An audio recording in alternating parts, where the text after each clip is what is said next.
The winds of change are blowing towards a sustainable future, and the U.S. offshore wind industry is harnessing that power. At the brink of a new era of growth, the time to act is now.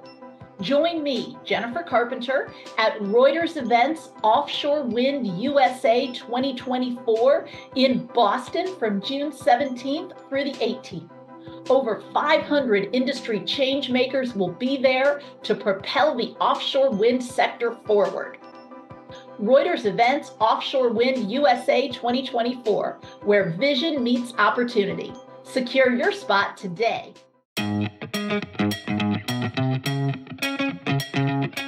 Welcome back to the American Maritime Podcast, powered by Big Whig Podcasts. We are glad to have you aboard. I'm your host, Jennifer Carpenter, and today we are very excited to have as our guest John Graykowski. John is a maritime industry expert who has worked over the course of 3 decades with America's shipyards and ship owners. He has served on the Hill. He has served as Deputy Maritime Administrator and Acting Maritime Administrator. He currently is consulting with Philly Shipyard, which is a leading U.S. shipbuilder of ocean-going merchant vessels, doing some really exciting stuff, which I'm excited to talk about. John, thank you so much for joining us today. Great to see you. Good to see you, too. You bet. So let's just jump right into it. American shipbuilding is such a crucial part of our industrial base, a subject that is much in the news right now. Can you just talk a little bit about why shipbuilding is so important? Well, you start from the fact that there's a general acknowledgement that there's a lack or a growing lack of, as they call it, good-paying manufacturing jobs in the country. And we've got a workforce that's getting older, have to attract new people into it. Manufacturing lends itself to a lot of folks that don't necessarily want to go to college, but you can, earn a trade or learn a trade and earn a very significantly good salary and support your family. So you can start from the economic benefits of it, the technology that goes into it. We build incredibly complicated vessels, both for defense and for commercial, on the commercial side. And they're just masterpieces, and the best representation that America can, of something America can produce, that sails around the world and says, in my case, made in Philly. And I'm inordinately proud of that. We've had 31 ship deliveries, and they're all great, and a lot of repeat customers, which is also an example of, how good we are, I think, and how people recognize our quality. But beyond that, you've got, I think the overall Jones Act is some 650,000 people. I think a majority of those people are in the shipyards, both the commercial yards and in the Navy yards. What strikes me is just, baffling, if you will, and I've been dealing with this issue of the Jones Act and the U.S. build requirement since I was at MARAD. I ran the National Shipbuilding Initiative. Shipbuilding had declined to a very low level. There was a national initiative to go from fighting the Soviet Union or challenging the Soviet Union to, building a commercial shipbuilding industry, in my case, at MARAD. And what strikes me as just, baffling, as I said, is people are, if you strip down the arguments of, well, if we just bought ships from Korea or China, they'd be cheaper. So the assumption there is if the ships are cheaper, the cost of transportation will be cheaper, and the goods will be cheaper for consumers. I think those are challengeable concepts. Absolutely. Right? Absolutely. And, John, you mentioned the Jones Act. So just, I think our listeners are familiar, but the Jones Act being the foundational American maritime law that says cargo moving between 2 U.S. points goes on vessels that are built in the U.S., owned by Americans, flagged and crewed American. That really is the foundation of the American shipbuilding industry. Well, it provides a steady market and a reliable market not only for shipyards, but for the American domestic maritime industry. They can get financing for vessels knowing that the Jones Act exists, and the industry is not subject to undercutting and undermining by, in many cases, subsidized foreign interests, or ships operating at, sort of much lower operating expense levels due to a lack of labor laws and wage and hour laws, things like that. And that obviously keeps our U.S. shipbuilding industry. Like I said, we've delivered 30 ships over the last 20 years, 22 years. just in one shipyard, 31, excuse me, and virtually recapitalized the Jones Act ocean-going fleet in that period of time. So the fact that people want to sort of take this industry and move it overseas, wiping out all of these jobs, the economic engine that these jobs represent and shipyards represent, for what? It's baffling to me. The security implications, the economic implications are huge, and there seems to be a little bit of an undercurrent in some of the Jones Act criticism that U.S. yards are not able to innovate, and Philly Shipyard is proving that wrong on a daily basis. I had the delightful good fortune this summer of being up there when the President of the United States was there for a steel cutting. Tell us a little bit. So offshore wind, huge maritime opportunity. The sort of refrain from the anti-Jones Act folks is the U.S. shipbuilding industry is old, inefficient, too expensive, and unproductive. But I really take exception to a suggestion that what we're doing in Philly is somehow old, hidebound, and sort of somehow 19th century or 20th century. As you suggest, the NSMV, incredibly complex vessel, performing, as the name implies, multi-mission. And it would have never been built before, first in class, which are all challenges for a shipyard, enormous challenges. So, John, this is the National Security Multi-Mission Vessel. The NSMV. Tell us a little bit about what that vessel is going to do. So it was specifically the missions of that vessel. The primary mission is to serve as a training platform for the 5 state maritime academies. But beyond that, the wisdom in what MARAD did and creativity is to create a design that was also able to provide a platform for disaster response, humanitarian responses, earthquakes, hurricanes, by providing sort of, berthing for upwards of 700 people. Yes. Where we can feed and house people. Obviously, ships make their own water. They make their own electricity. It's got a roll-on, roll-off capacity, that allows disaster response vehicles. It can serve as a command post in the event of another hurricane. So, it's a great ship, incredibly innovative, and I'm hopeful that other federal agencies will sort of take notice that, hey, this is quite an asset.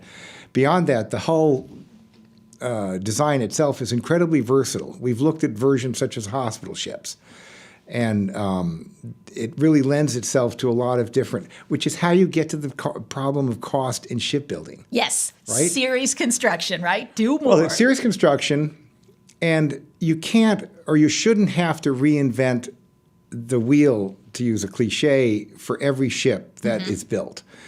In the Navy's case, they build tankers. TAOs. They're tankers, and in my simple way, ships are trucks. They're just really big and they got a sail, but they carry cargo. And they have a much lower carbon footprint. I was saying that in 1994. Per ton mile. Still true. Best way, exactly. Well, you wouldn't know it at the IMO, but that's a whole other conversation. You mentioned wind. We have an opportunity right now, particularly with wind, and also the other green energy technologies. Sort of the world's at the same. No country's got an advantage in these particular technologies. It is an advantage that we could seize as a U.S. industry if there was a commitment, if people made the decision that we're going to. People talk about wind, but the number of wind projects is relatively sort of few compared to, again, looking at Europe as an example. But there's, in my view, there's no ship we can't build in this country. That is such a great point. And you're doing such innovative things. So we've talked about the National Security Multi-Mission Vessel. When I was at the shipyard this summer and the president was there, that was the first offshore... The rock installation vessel. Rock installation vessel. Yeah, talk a little bit about what that's going to do, because that's going to be critical. So that's going to service, I think, primarily the Atlantic side. And what it does is when you put the monopiles into the ocean floor, they have to be stabilized with rock. I mean, it's sort of like when you're on the beach building a sand cat, or doing anything with sand. You're piling stuff up, to put a stick in it or whatever. Very weak analogy, I suppose.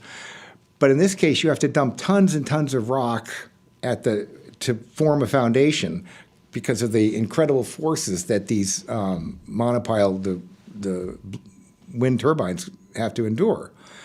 And so this is, again, is the first of its kind built in the United States. I think it's the largest of its kind built in the world. And it's got a lot of sort of stuff on it that we've never done before. But at Philly, we don't shirk the challenge, ever. Speaking of, you've also played a critical role in LNG technology and LNG-fueled container ships. You want to talk a little bit about that? Well, Philly just signed recently signed a contract with Matson for 3 LNG-fueled vessels. We haven't built any to date. Others have. There are other LNG-powered vessels. Tote built, I think it was 2 at NASCO.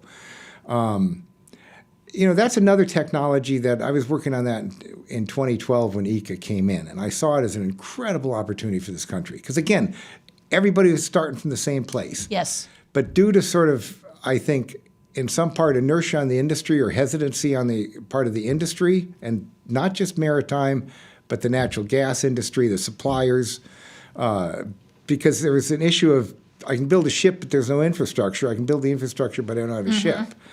So I worked hard to resolve that. But and the other part of it was incredible regulatory uncertainty. And you see that a little bit on wind and on some of the more, I call them exotic, but if you look at ammonia, hydrogen, and even nuclear, the regulatory structure needs to sort of keep pace in parallel with the technological developments. Yes. Because if, the technology, I have a fair degree of confidence will work itself out.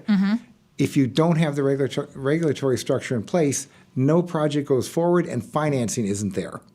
That is a really good point, and I think it kind of brings us back to the Jones Act, which is one piece of that puzzle of having the stable, Yes. predictable framework Yes. so that companies can make investments.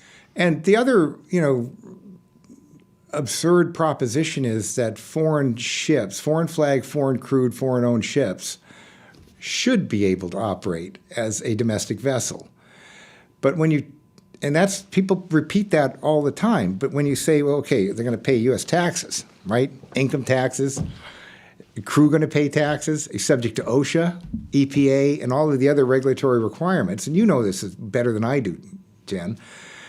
And it's like, well, blah, blah, blah, blah, and well, if you want to add all of those requirements, you're going to see that there isn't a heck of a lot of difference. Number 2, the service we provide, and again, this goes back to the mid-'90s, the same arguments, right? Which with very little factual sort of foundation about how bad the Jones Act is, for instance, Puerto Rico. And, it's even more true today. And Tote and Crowley have both invested probably, over $1 billion Yes. in new vessels, Yes. right? They are there every day of the week.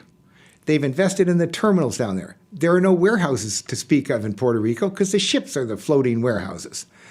And, as we talked about yesterday, you can pick up, load a box in Jacksonville on Friday, and you got chicken on the shelves on Monday. It's the same as you'd see in Kroger, Giant, Albertsons, whatever in the States. Secondly, the price comparisons you do between, in this case, Jacksonville and San Juan, minimal, or it's even less in Puerto Rico, depending on sales being run and things like that. So, our challenge is the facts don't support the argument that somehow Puerto Rico is disadvantaged by the Jones Act.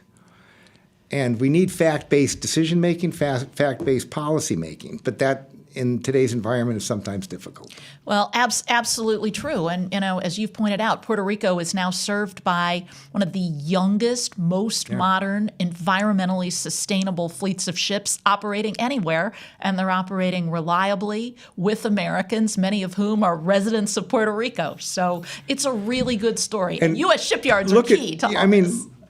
Look what happened after Maria, I think it was, hurricane? Yes, 2017. They were right on the spot in the terminals, and our industry was getting wrapped because they weren't getting sort of stuff out to the outer islands. Well, they were in the port. We had thousands of containers in the port. It was the road system which couldn't, and that's not a maritime problem. The goods were there, the water was there, the generators were there, the tents and whatever else. You just saw it in Maui, with the fires, the response of Pasha and Matson. And again, there was some suggestion, I think, early on, and we've talked about it yesterday, the day before, that the Jones Act was somehow hindering the response. But if you look at the resources that both Pasha and Matson put into Maui the day after, and the whole company, because those companies are tied to the islands, Yes. both commercially, but also they live there. Yes. They are citizens of Hawaii. And I think that same commitment holds in Puerto Rico. To your other hat that you wear with AWO, people, they talk about the Jones Act, they're thinking about blue water. So if you think about letting ships, because if the Jones Act goes away, it's not going to be restricted just to the coast. There's, and having a foreign flag Chinese ship, Pakistani ship. I mean, I don't want to pick on various countries or nationalities, but sailing up the Mississippi River, stopping wherever they want, with very little controls to inhibit or restrict illegal activity, is just nothing short of frightening. Absolutely. John, I think you've really hit on one of the key benefits of the Jones Act is that homeland security. Yeah. I've interviewed Coast Guard commandants sitting where you're sitting now talking about the unbelievable additional burden that would be placed on the Coast Guard if they had to try to monitor foreign vessels and foreign crews throughout the Up U.S. the river. and the waterway system. We have a port state control system, and ships have to, basically check foreign flagships, check in before they arrive. Coast Guard's waiting, CBP's waiting. There's a whole defined structure and process before anybody gets off that ship, right? So extend that to the 1,200 miles or whatever. 12,000. Excuse me, 12,000. Yes. Up the river, Mississippi, Ohio, Tentom. It's ridiculous. And, again, when you start posing that question to Jones Act opponents, they'll say, oh, well, that's not what I'm talking about. Well, so what are you talking about? Because you want to get rid of the Jones Act. We've talked about economic security, we've talked about homeland security, and then national security. John, as Deputy Maritime Administrator, as Acting Maritime Administrator, you were right in the thick of that. Yeah. Just talk a little bit about the Jones Act's role in terms of maintaining the sealift capability, the logistics capability that is so relevant when we look at the world right now. So when I was at MARAD, we worked on and ultimately Congress enacted the Maritime Security Program, which is a huge change from the paradigm that MARAD had operated under for probably 50 years. And those 70-some ships are all crewed by folks that work in the Jones Act. Okay, there's only one pool of mariners. They're not just a Jones Act team and the international team. There is the Merchant Marine. And so to the extent we have a vibrant Jones Act fleet crewed by U.S. citizen crews, highly trained, highly skilled, and highly vetted by the government, as in, sort of their backgrounds, that is a direct link between that and the ships that every general I know and admiral says we need to support and sustain our forces overseas. So though you can't, and again, you can't separate this. And once they're gone, they're gone. If there's no jobs for merchant mariners, there's not going to be any merchant mariners left, right? Absolutely. And they are such a critical national security asset, which comes back to the national security multi-mission vessel, because this is going to help us train that next generation of American merchant mariners. But one element I don't want to leave particularly evident in shipbuilding, but also in the merchant marine side. Is finding people. Yes. The societal shifts that we've all seen with respect to manufacturing and a lot of other jobs, you can't sort of work from home, telecommute if you're a merchant mariner. It doesn't, by definition, work very well. Yes. And likewise in a shipyard, you got to show up every day and work in the yard. These are hard jobs, well-paying and rewarding jobs, but they're hard jobs. And so both sides of the industry, the shipbuilding and the operators, are struggling with how do we keep people on our ships. And it's not just restricted to our industry. If you read the very disturbing and alarming reports about recruitment shortfalls. Yes, right? in the U.S. military. Yes. Except the Marines, but Navy, Army, Coast Guard. And I don't know how to attack that. We have a very, very effective, successful apprentice program. It's 3 years, full pay and benefits from day one, guaranteed job at the end. But so we've got maybe 120 folks in that program at various stages of it. When Biden came up, the focus was wind and also on our apprentice program. Yes, I remember. Very impressive young woman talking about that program. Yep. Emily, she's so cool.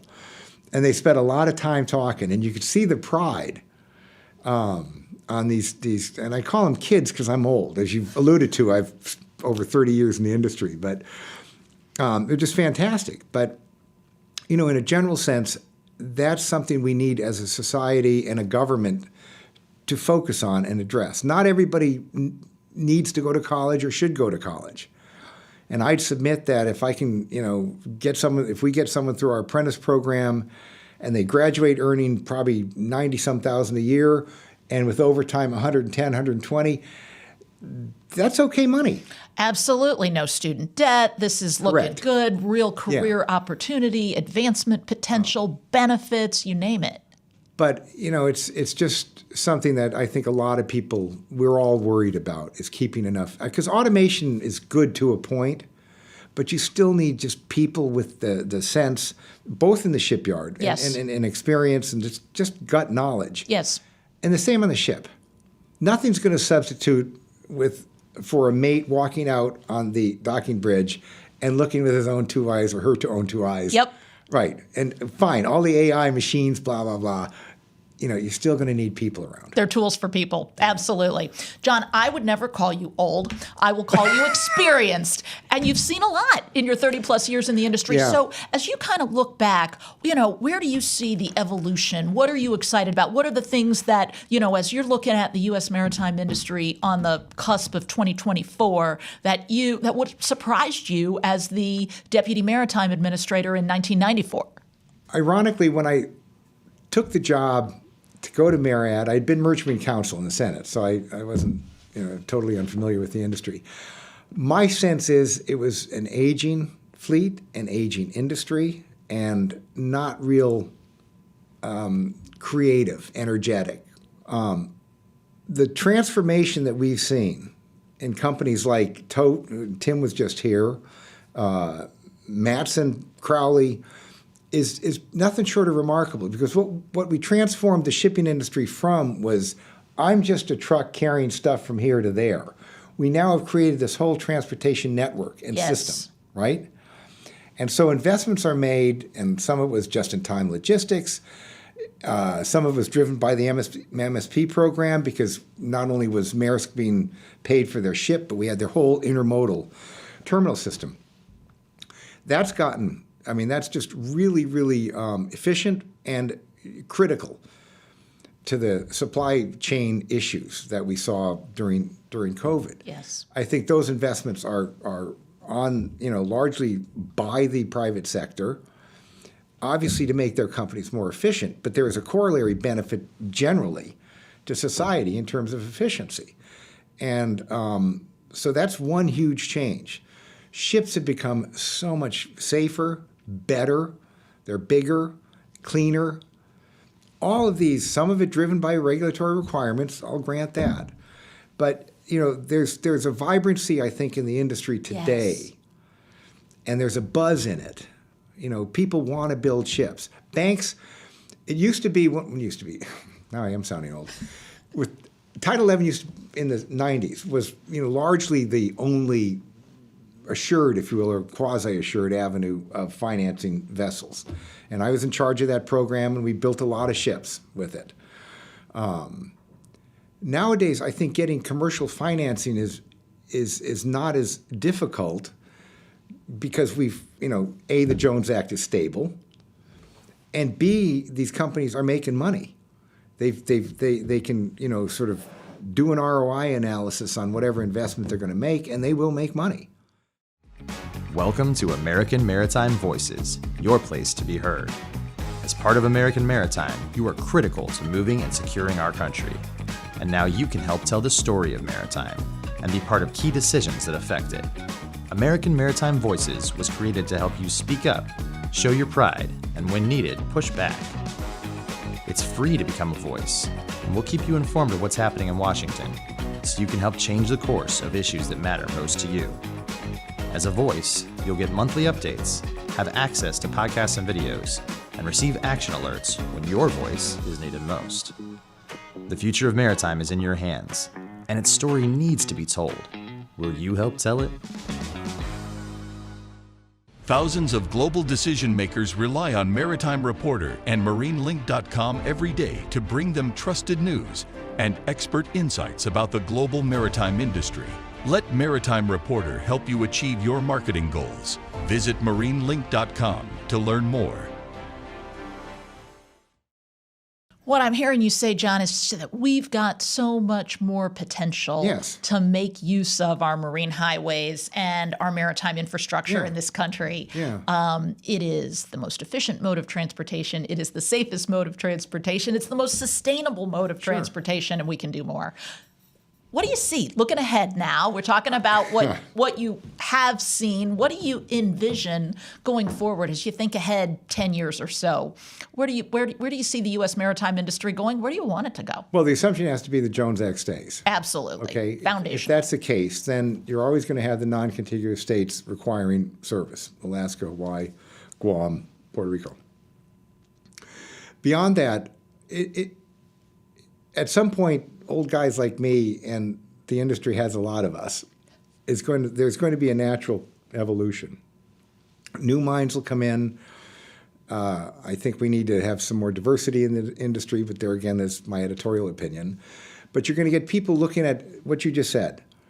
You know, I bet I can make this work, kind of noodling. That has to, is the precedent to any new investment, any new market, any new thing you're going to do. Could I have foreseen wind energy in the 90s? No, not at all, offshore wind. So I hesitate to say, there's nothing out there. I've attended a couple of conferences on nuclear power, not both for ship propulsion, but for offshore or nearshore power generation. And, I'm a lawyer, not a physicist, but I'll play one on TV. I think that if you look at how much power, electric power we need in this country and worldwide, frankly, lesser developed countries as well, it's like 4 or 5 times what's being generated today. You've got the pressing, both real need and political need to go green. And there's almost a contradiction or a conflict that's going to occur there because I have to increase power. AI is going to draw more power. I mean, just population growth. Everything's running on electricity. We're going to need more. How do we do it cleaner and get more at the same time? And, I don't work for the nuclear industry, but, it just seems that is a zero carbon solution to generating a bunch of power. And some of the proposals, as I said, would put vessels just offshore, power barges. Big opportunity for the industry, for my industry, for shipbuilding, I think. Tremendous opportunity ahead. John, this has been great. I really appreciate you sharing your insights with us. Anything we didn't have much to talk about. Oh, no, never. Anything you want to put a finer point on or dig a little deeper on before we wrap up this episode? I think what I would hope people that hear this, and a lot of them are in our industry, understand what this industry does day in and day out. And, shipbuilding is one thing. We build buildings that float, is basically, and they're just remarkable, miraculous things. But on the marine side, and you work for an industry that does this, I've worked for operators, day in and day out, regardless of the weather, they're out there doing their jobs. And that needs to be, sort of recognized, okay? They don't get the option, like I said, of teleworking. That's right. And so when you knock the industry, pause for a second. Because again, Puerto Rico would be in my view, far worse off without our industry going there every single day in a big ship dropping bunches of boxes. And likewise, onshore, petroleum deliveries, so we are a key element to this country. The problem is we've always lived with a light under the bushel basket. We just do our work. We're silent. We're out of sight. People sit in New Orleans and watch tows go by, right? Yep. And no bloody idea what that whole thing is about. None. And where they came from and how remarkable it is. So You're talking to somebody who grew up in St. Louis and had to come to Washington, Then D.C. you know. to really discover the barge industry. Yeah, exactly. I get exactly. you. I get All right, you. this has been great. John, thank you so much for joining us. It has been a pleasure to have Jen. you. We are going to have to wrap up this episode of American Maritime Podcast, powered by Big Whig Podcasts. But we hope you'll share this show. We hope you'll come back and listen again. And I also hope that you will go to AmericanMaritimeVoices.org and sign up to be a voice on maritime issues. We need you. Again, that's AmericanMaritimeVoices.org. Please check it out. Until next time, I'm Jennifer Carpenter, signing off.